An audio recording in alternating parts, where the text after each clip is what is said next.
Good morning, Grace-Toti and scattered friends in Joburg, Cape Town, Mossel Bay, and other parts of the world. We hope that you are keeping well.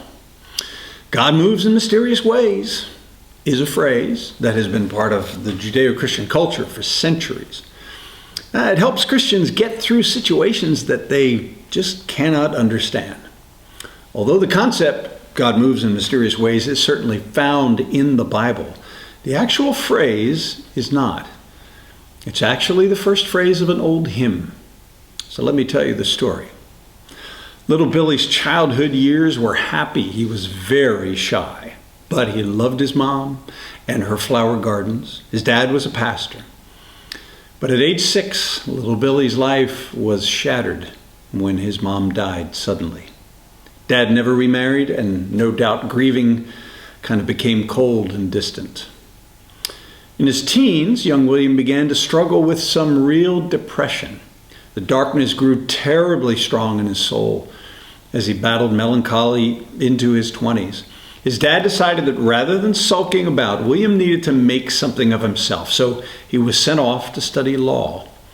He finished his articles to practice law despite his constant self-doubt and depression. At age 33, he was given an opportunity to work as a clerk at the House of Lords in London. Prestigious, yes, but to get the job, he had to stand for an oral examination. The pressure and self-doubt came crushing in on him, and the morning of the exam, William tried to commit suicide. He was committed to the St. Albans Insane Asylum for 18 months. At St. Albans, he became convinced of his own damnation. He concluded fully and finally that he was an unsavable wretch. He later took a stroll through one of the small gardens at St. Albans and saw that someone had left a Bible on a bench. Sitting down, he began to read. He came to John 11, verse 25, "I am the resurrection and the life. Whoever believes in me, though he die, yet shall he live. And everyone who lives and believes in me shall never die." He flipped over some pages and came to Romans 3:25.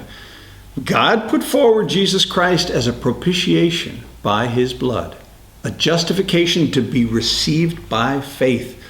This was to show God's righteousness, so that God would be both just in pouring out on Jesus the judgment meant for us all, and the justifier of the one who has faith in Jesus. These passages opened his eyes to God's goodness and the sufficiency of Christ's work to forgive his many sins. He placed his faith in Christ, still doubting that he could be saved, but leaning hard on God's promise to save him if he believed.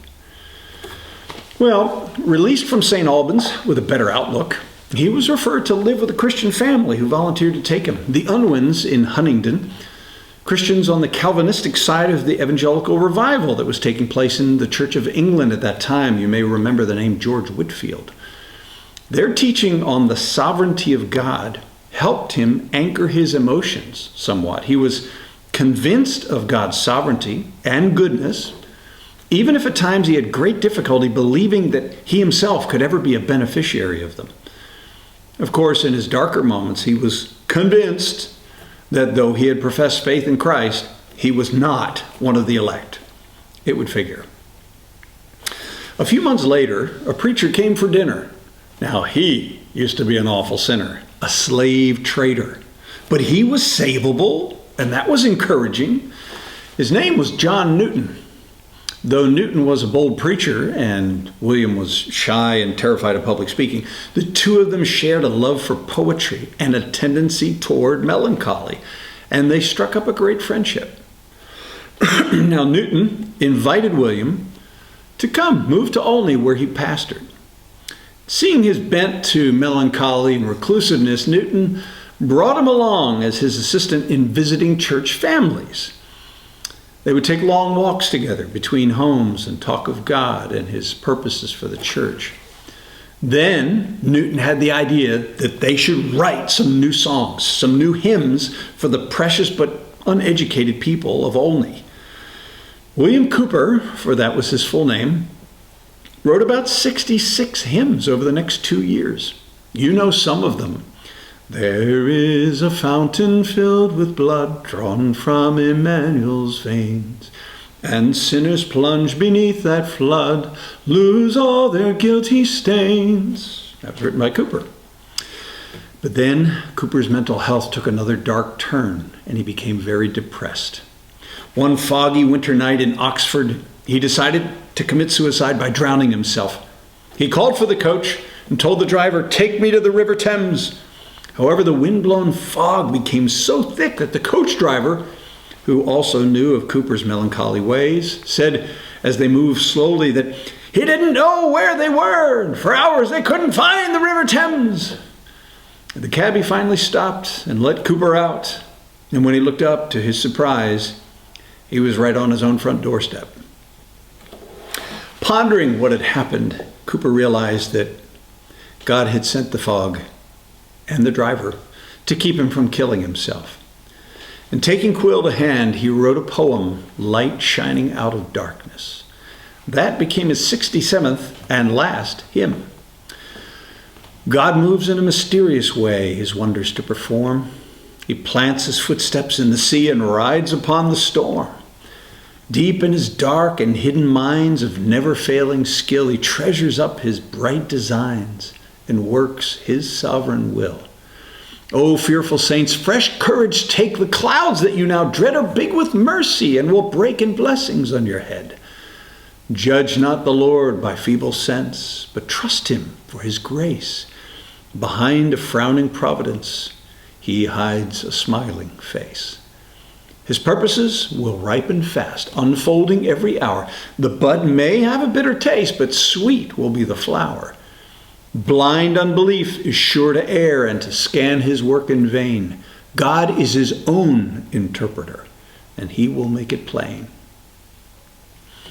Cooper's hymn, God Moves in a Mysterious Way, is now what it's called, is perfect for us this year. He tells us to affirm God's goodness, sovereignty, and wisdom, and he exhorts us to take courage and trust in him and not to judge God even though we can't see the why or the how of God's ways.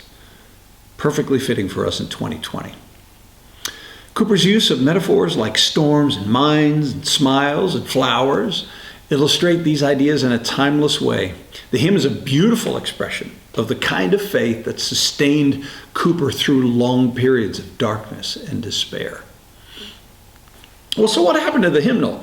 Well, John Newton continued to work on the project, and a few years later, Only Hymns was published in 1779. The collection contains 67 hymns by Cooper and 280 written by Newton, including the world's most famous hymn, Amazing Grace. William Cooper, a hymn writer who battled through life, not perfectly, but perseveringly, by faith in a God who saved him by the work of Christ alone, but whose mysterious ways were beyond his understanding. Cooper had 4 major battles with depression through his life, leading him to attempt suicide on several occasions. He was never successful, however, and God would preserve his life until he died of natural causes at age 69 in the year 1800. You know, folks, God specializes in using broken things.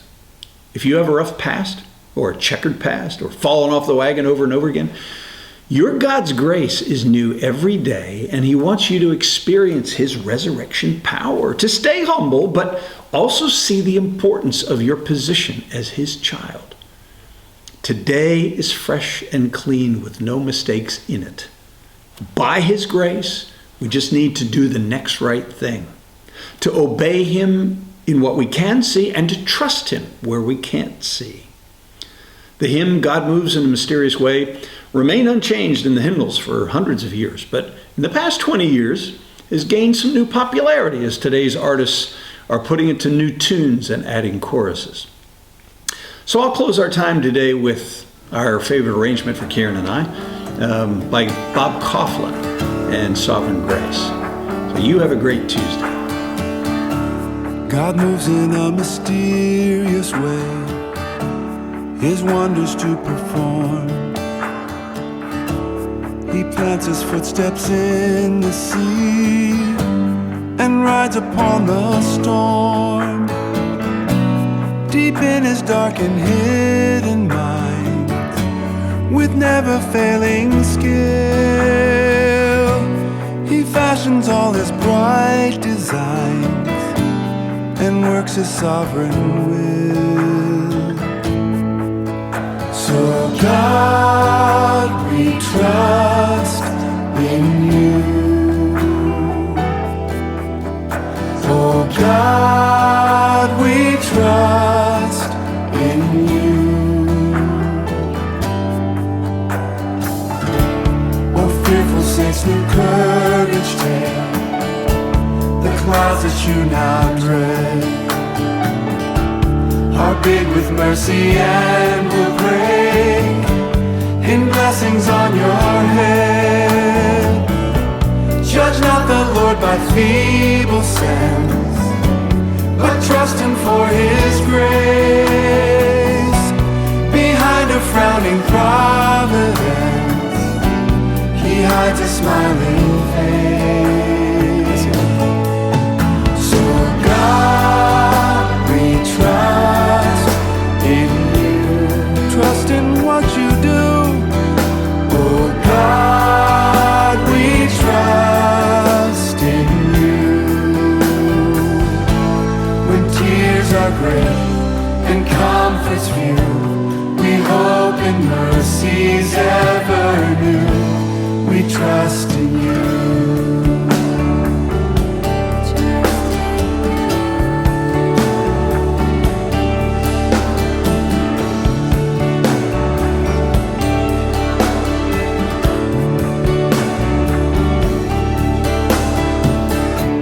God's purposes will ripen fast, unfolding every hour, working every moment. The bud may have a bitter taste, but sweet will be the flower. Blind unbelief is sure to err and scan his work in vain. God is his own interpreter, and he will make it plain. Yes, he will. So God, we trust in you. Oh God, we trust in you. Sing, so God, we trust in you. So God, we trust in you. Oh God, we trust in you. When tears are great and comforts few, we hope in mercies ever new. We trust